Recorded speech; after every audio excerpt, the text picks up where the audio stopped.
Oh, man. I'm still not sure what happened, but I'm going to try to sort through it here on Facebook Live from Los Angeles Live, ahead of Undisputed tomorrow at 9:30 until noon Eastern Time on Fox Sports 1. Wow. A quick thought, maybe Hazel can figure this out for us. I don't know, but she deserves a little cameo after she was in the doghouse last night. Dad's been screaming a lot today. Hazel's the quote-unquote daughter of me and my wife Ernestine. She's our little Maltese who's gotten a lot bigger than we ever thought she would, and stronger than we ever thought she would, and fiercer than we ever thought she would, and more unruly and unmanageable than we ever thought she would. Mom not happy with Ernestine here of late. I'm sorry, with Hazel here of late, but I'm going to take a quick shot here of much bigger Hazel. Hey, how are you? Thank you. Sorry, I was yelling. There she is. Hi, Hazel. Say hi. Say hi to Facebook. Oh, she's in a little better mood tonight. Hi. Letting the audience join here for a second before I unleash on what we just saw. That was amazing, wasn't it? You weren't surprised, though. You had the Vikings all the way, right? Thank you, Hazel. Thank you, Ernestine. And thank you, Facebook. You know, that's why I do what I do. That's why we watch sports. Can't make it up. It's the ultimate reality TV. It's, I don't know. It's the most incredible thing. Incredible finish. I got to sort through my Rolodex here, but I've been covering the NFL since mid-'70s when I got out of Vanderbilt. Covered it here for the Los Angeles Times. Covered it for the Miami Herald. Then went to Dallas and covered it and covered it and covered it. And I always thought the most amazing thing I saw at the end of a game was Dwight Clark's catch after the 1981 season at Candlestick Park. I was there, and yet Danny White and the Cowboys got the ball back, and it took what was actually a horse collar tackle, not against the rules at that point, by Carlton Williamson to save a Danny White to Drew Pearson touchdown pass that would have won the game, but he got yanked down by the nape of his neck. And yet this is it. This is 6 seconds left. 3rd and 10, just trying to make some desperation play. And I had tweeted, don't write off Case Keenum, because that's the kind of play he has routinely made. And he'll try some things as he did earlier in the game that you'll say, what are you thinking, when Cam Jordan blew him up with a monster rush and resulted in what are you thinking interception. But Case Keenum is made of this kind of stuff. He's a good guy, spiritual guy, a good family man, and yet he will try this kind of thing. He will make things happen for better and sometimes for worse. But this year, mostly for better. It's just who Case Keenum is. So he throws one up that looked like it could have been up for grabs by anybody to his best receiver. I don't know. Thielen's pretty good too. I think he trusts Thielen a little more, but he throws it up to his fastest receiver in Stephon Diggs. And I don't know what Marcus Williams is doing. I don't know. Sometimes you just panic and mind block. I don't know. Obviously, Marcus Williams is thinking, I don't want to commit a dumb penalty here. I don't want a dumb pass interference that suddenly gives them a last-second field goal. I'm not even sure how far the field goal would have been at that point. It would have been far. But you don't want to give Minnesota in that Thunderdome one last crack at a field goal and be the GOAT off a stupid pass interference penalty. So Marcus Williams goes low on the play. But obviously, the one thing you can't do is have Stephon Diggs catch the football. So you actually have to go in high for ball. You have to go all ball, and just, as they say on any Hail Mary into the end zone, knock it down. That's all you have to do is just bat the ball away from Stephon Diggs. And it looked like Marcus Williams had the time and the angle to do just that. And he went low. He sort of avoided the play and just sort of skids underneath the play. And all of a sudden, Stephon Diggs realizes he has just high-pointed and caught the ball and come down with nobody home behind him. He's got the corner and the safety between him and the quarterback. Nobody's home behind him. And off he goes, pretty much just trotting. Stephon Diggs is gone for a last-second walk-off touchdown on third and desperation from Case Keenum in a game that Drew Brees deserved with all his heart and soul to win. Lord have mercy. I've never seen anything like it except, and this is before most of your times, but I go all the way back to, I was actually covering a Rams playoff game that day in Atlanta that they lost with Joe Namath at quarterback, if memory serves. But meanwhile, up in Minneapolis, the Dallas Cowboys quarterback by Roger Staubach in an outdoor game got away with the original Hail Mary. And I haven't looked up the exact details of the play. I'll have it by tomorrow morning for Undisputed at 9:30 Eastern Time. But that was the original Hail Mary that victimized these Minnesota Vikings outdoors in their old stadium. I think it's called Metropolitan Stadium. I can't remember. But I don't think I ever went there, but I just saw it. I'm watching it in the press box in Atlanta on television. And Roger Staubach coined the term Hail Mary, Catholic Roger Staubach, good Catholic, because it was like you say a Hail Mary, you throw a Hail Mary. And Drew Pearson got away with a little push-off on Nate Wright, I believe it was, the corner for the Vikings that day, and caught it and scored with it. And the Cowboys stole a game and advanced in the 75 playoffs? I'm not sure. I'll have to look all this up. But anyway, they stole that game. And this was like reverse karma Hail Mary for the home team in their new stadium. It's almost like an arena of a stadium, their new Thunderdome. And I've never seen anything like that. I don't know about you, but I'm racking my brain. I just can't remember anything quite like that to end a game where I thought it was over. I picked the upset. I picked the Saints only because I picked the Saints after my Dallas Cowboys fell out of the playoffs at the end, and I had to pick somebody going into the postseason tournament, and I picked the Saints just because I thought they had the best overall football team with the best remaining quarterback. And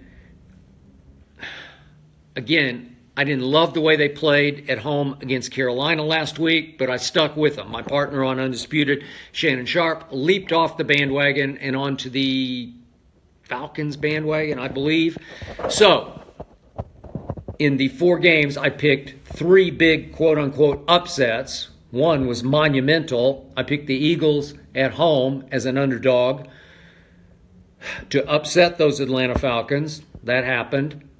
I had Tom Brady winning 34-13. He won 35-14. I had the Jaguars in what I didn't really think was much of an upset, even though they were 7-point underdogs at Pittsburgh. I just thought they were better than a troubled, flawed Steelers team without Shazier on defense and without a lot of continuity in the locker room. Just a troubled team all year. And a Mike Tomlin, who I love personally, but I got to tell you, he's getting way too many passes, and he's not going to get a pass on Undisputed tomorrow on the 2 fourth-down calls that he could have overruled. You got to just quarterback sneak it, and then obviously he onside kicks with 2:18 left. It was way too early in that game, and not only did they onside too quickly, but they botched it and gave Jacksonville a short field to set up an easy field goal that became the difference in the game. And I predicted that Josh Lambo would kick the field goal that would win the game. So I got that one right. And then this one, I had to go and resort to my ultimate reverse Twitter jinx. I believe in jinxes. I don't know why. I believe in God, but I believe in jinxes. Ernestine always says, how can you reconcile the two of those? I don't know. I just do. I picked so many games, it's like my life, that I just believe I got a whole list of jinxes that she knows all the jinxes. Like, you can't walk in here in the middle of a game that's teetering and sit down to watch it. I tell Ernestine, you can't do that to me because it's going to change. She says, how can something I do on the west side of Los Angeles, California, have any impact on what's happening up in Minneapolis? I don't know, but it can. So I tried the reverse Twitter jinx tonight because at 17-0, it didn't feel very good to me. It was a long shot at best that the Saints would march back into this game, creep back into this game. So I tried the same one that I tried and won with in the Super Bowl. I just declared the game over. As I did on the pick six, was it late in the first half, Atlanta Alford's pick six on Tom Brady. And I'm watching the Stephon Diggs again. God, unbelievable. But again, that one worked. I said, congratulations, Falcons, you win the Super Bowl. And obviously from 28-3, it suddenly reversed, slowly but surely reversed. And here came Tom Brady with the biggest comeback in the history of the postseason. And this would have been, I think I heard Joe Buck say on Fox, this would have been the second biggest comeback or something. Anyway, down 17-0 against that defense in that place. I thought, no way, Jose. And then here came Drew Brees. And I said on Undisputed on Friday, again, we'll be on tomorrow on MLK Day, no days off for us. I said on Friday, this is a legacy game for Drew Brees because he's 1-4 in the postseason. He had lost 4 games that's on the road. I'm sorry, 1-4. He's 7-5 overall. 1-4 on the road in the postseason. But if you looked at his losses, they were ignominious. They were a little shameful. You know, he had lost to Rex Grossman in a championship game up in Chicago. Rex Grossman, God. The Bears went on to that Super Bowl that Peyton won. He lost to Alex Smith. I guess it wasn't that shameful in San Francisco. And then he lost to Matt Hasselbeck up in Seattle in that beast mode run game. And then the other playoff loss was to Russell Wilson in a very legit Legion of Boom defense. No shame there. The only one he had won on the road was against Nick Foles after the 2013 season in Philadelphia. So I predicted before the playoffs that Drew Brees would get revenge on Nick Foles in Philadelphia against the 1 seed and go to the Super Bowl and lose to the Patriots. And for all the world in the second half, it looked like my reverse Twitter jinx had worked. And Drew Brees wasn't just good in the second half. He was all-time great. I'm not sure Drew Brees has ever played a better second half in any playoff game. I'd have to go back and put the pencil to that one too. But given the strength of that defense, I know they lost Sendejo, but it's such a good unit that the degree of difficulty was so high, and he was just almost flawless in the second half, overcoming his coach who screwed up from play like drive number 1 because Latavius Murray didn't make it on 4th down. You could see it on the overhead shot. I could see it on the live shot. He just didn't make it. And it was so obvious to me he didn't make it. And again, you want to talk about reversing momentum and field position. You got to challenge that. The refs just completely swung and missed on that one because it was a terrible spot. He just didn't make it. He wasn't even close. He was like a yard short, maybe 3/4 of a yard, but he was way short. And no challenge on that. And then obviously we had back-to-back challenges that didn't work in the third quarter. And I thought Sean Payton had blown that game. Then he somewhat redeemed himself with that great play call where he got, I've been saying Kamara. Everybody says Kamara now. They're saying Kamara on the telecast today. I don't know. I'll go with Joe Buck and Troy. I'll go with Kamara. But they got Kamara in the slot with trips to the right, 3 receivers to the right, and got him on the linebacker Kendricks, and it was just sweet. It was just all the way home. Nice throw, nice catch. And all of a sudden they had 21-20 lead. And then it goes the other way. And Case Keenum was, man, he was just sensational. And I argued earlier in the year, Shannon Sharp, Hall of Famer, kept saying, he's a backup quarterback. No, he's not. He started too many games for the Texans. He was really good at Houston. I was a big fan back on my ESPN days. I was a big fan of Case Keenum coming out, and then he went undrafted, started with the Texans, bounced around, as you know, Rams, back to Texans, and finally to Minnesota. And all of a sudden, with Shermer, that they connected, and all of a sudden with the injuries to poor Teddy Bridgewater, who's had a rough ride, and to Sam Bradford, who's always hurt, my guy from the University of Oklahoma. I never liked him coming out in the draft, just like scarecrow in the pocket, just folds, and just can't stay healthy. And all of a sudden, little Case Keenum, he measured at the combine 6 feet and a half inch, so he's barely over 6 feet tall. So you had two little quarterbacks today going at it. Drew Brees is right in that. I think Drew Brees is closer to 6'1", because every time I stood up next to him, he looked like, to me, I'm 5'11". It just felt like he was a couple of inches taller than me. But anyway, you had two of the smaller quarterbacks going at it, and Drew Brees has been a huge inspiration to Case Keenum in his career. Both of them came out of Texas high school system, and Case Keenum's got guts. Case Keenum can move. Case Keenum escaped a couple of rushes, and by the way, man, in that Thunderdome, in the second half, the Saints were bringing thunder with their pass rush. And what a great game it was to watch, back and forth and back and forth. But Drew Brees deserved to win that game. He deserved it for his legacy's sake. He deserved to have a chance to go back to Philly and right the wrong against Nick Foles by getting to the Super Bowl. That was the one game that he won, obviously, but this would be where he could just to go win another game against Nick Foles after winning a game in Minneapolis, go beat the 2 seed and the 1 seed. Those are legacy games for a Drew Brees who just deserves so much better than this. I'm getting sick at my stomach for Drew Brees because, frankly, they deserve to win the game. And I picked Nick Foles to win. Philly's just a good football team. I don't like them because I'm a Cowboy fan. But I'm going to lean right now. I'm reserved the right to change. But I'm going to lean toward picking the Eagles to get to the Super Bowl in Minneapolis and in the dream of Case Keenum and the Vikings playing in a home Super Bowl. Man, that would be tough. You want to talk about a test for Tom Brady. Yes, I believe Tom Brady will beat the Jacksonville Jaguars. But you want to talk about a test for Tom Brady? That would be versus the Vikings in that building. But again, you saw that Drew Brees had a lot of success throwing against the Vikings in their building. And I believe Tom Brady would also. If it comes to that, I'll probably go Eagles. I'll probably go.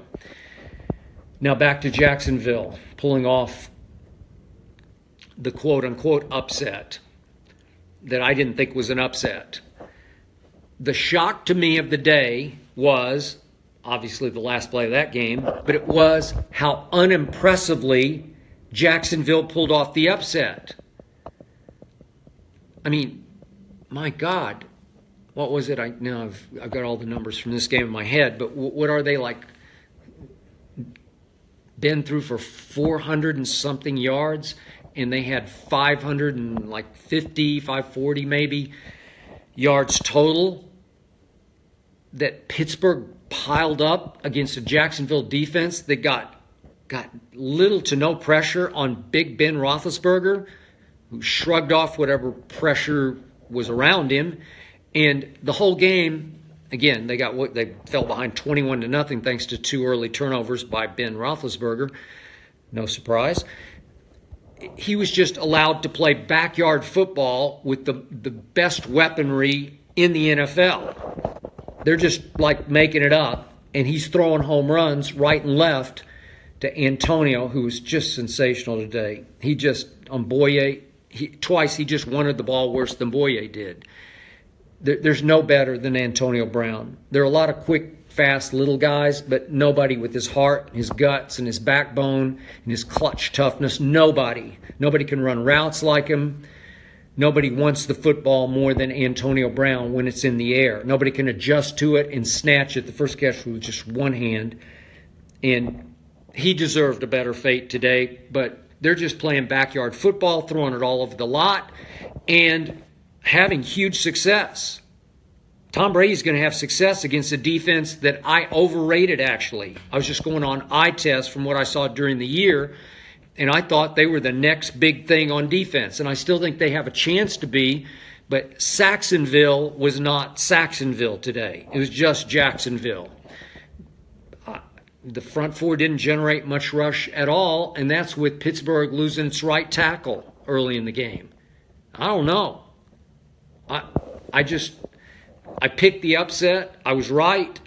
And now, I said last night I was more worried about Jacksonville going to Foxborough. I'm just a Brady fan. I'm not the biggest Patriot fan, but I picked them before the year to win it all again, in large part because of number 12 again. And now, I don't know, maybe Pittsburgh would have caused more problems. Maybe this was actually another break for Tom Brady, because I said Blake Bortles would be good enough, he would play well enough to win this game. Guess what, boys and girls? Blake Bortles today had a QBR of 90. That's on a scale of 0 to 100. 90, which was even better than Tom Brady's last night against Tennessee, which was, I believe, 83. 90 to 83. So Blake Bortles stole the show of divisional game weekend. Of the 4 games, the best quarterback play was Blake Bortles. I'm not sure what Drew Brees is going to wind up with, but he had 2 first-half interceptions that he had to overcome, so I think that's going to drag his QBR down, even though he was sensational. His second-half QBR is going to be like 98, but if you average it out, it's probably going to drop him into maybe the 70s, I would guess. So Blake Bortles stole the show, but do I think Blake Bortles can go to New England and steal the show from Tom Brady? I do not. I'm not saying I'm a big Blake Bortles fan, but when Greg Jennings Friday on Undisputed, I pushed him. Maybe it was my fault. I was goading him, but he was just talking bad Blake Bortles, and I kept saying, no, he was not that bad this year. He had 21 touchdowns, 13 interceptions, a QBR for the whole year of 56, which is above average and better than 6 or 8 pretty good quarterbacks, including Mariota, Kirk Cousins, Eli Manning, Andy Dalton. I could go on. But the point is that I just thought he could make enough plays against a Pittsburgh defense that's flawed. Without Shazier, it's just flawed. And a team that's flawed because they were looking past Jacksonville. All they wanted to talk about was how they wanted New England again. And you got to get past that bunch with Leonard Fournette hammering away with power and speed. I don't like his mental toughness. I didn't like it at LSU. That's why I downgraded him a little bit in the draft. But he works for them. He should have come back stronger and gotten back in the game faster with the ankle today. I don't think it was a big deal. It didn't look like he turned it that badly. But that was his issue at LSU. There was always something going on. And yet, he is a big old, fast, strong, athletic load. And I'm sure he'll cause some problems for the Patriots next week. Yeldon will cause some problems. But their defense, their pass rush has suddenly come alive. So I don't think Blake Bortles, as much as I still respect him, will be able to beat Tom Brady. I just don't. I think the Steelers would have actually been more dangerous given what I saw from Big Ben today and that flying circus of his at all the wide, and obviously Le'Veon's like another wideout for him, and Le'Veon had a big day, more catching than running. So in the end, one of the great football weekends I can ever remember. All 4 games in their own way were just stunning. You can argue the Patriots wasn't that stunning, but a lot of people were making the case that Tennessee could hang with them. Tony Romo was really making the case on CBS that everybody got this one wrong, that it wasn't going to be a walkover, it wasn't going to be a wipeout, it was going to be a close game to the wire. And I didn't think so. I thought 34-13 and obviously 35-14. Tennessee is making the excuse now that Mariota hurt his quad somehow in the first half and lost his mobility. I didn't see him limping around. I think it's an excuse. I'm sure this is going to come up tomorrow and Undisputed, because it always does, that the Patriots cheated. Baloney. Even Mike Pereira on Fox today was talking about the two dicey calls, the controversial calls, and he just flat out said it was offensive pass interference on Eric Decker and that it was an invasion, a violation of the neutral zone by a Tennessee player that got called, that it wasn't a false start, it was defensive violation. So, again, I said last night I wouldn't have called the Eric Decker one, but Mike Pereira, for whom I have the greatest respect, except on the tuck rule, that play, I didn't get that. And I'm a Brady fan, but I didn't get it. But again, Mike Pereira says, no robbery, no stolen game.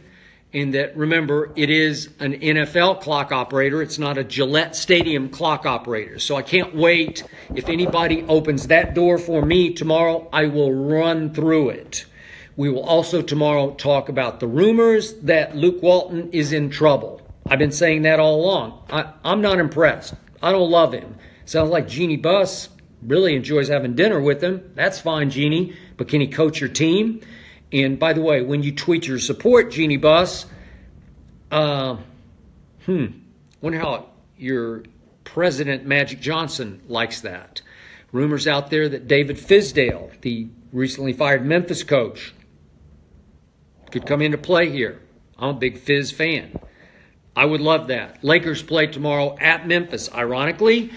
And we got LeBron James and his fiasco on Friday night at Indiana. We'll talk about that because they have a potential fiasco at home against Golden State tomorrow on TNT, as is the Laker game. We will be discussing that tomorrow on Undisputed on Fox Sports 1. So thank you for hanging with me. Thank you, football gods, for the weekend.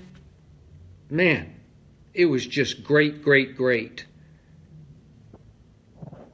The Eagles' upset was great. Now they're wearing their underdog masks. Watching Brady in that masterpiece he allowed us to watch was great. The Jacksonville game, 45-42. Who saw that coming? And then this. I don't know. Maybe I'll think of one before tomorrow at 9:30 Eastern. But I'm sorry. I've been doing this for a long, long time, and I can't remember a more stunning, sensational, miraculous walk-off play than that one. Who knew? Case Keenum. Who would have thought this before the year started? Case Keenum was going to hit Stephon Diggs with 6 seconds left on 3rd and 10, desperation, to undercut an all-time great performance by Drew Brees. Wow. I love the NFL. I got to tell you, this is going to be great. It's going to be great next weekend, next Sunday. And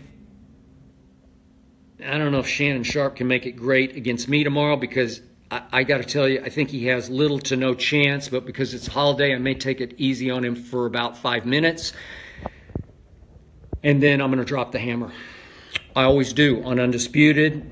We appreciate the ratings. We appreciate the big audience. We hope to have you tomorrow. If you're hanging around, if you're off, if you're just getting up, whatever, join us 9:30 to noon Eastern Time on Fox Sports 1. I will see you then.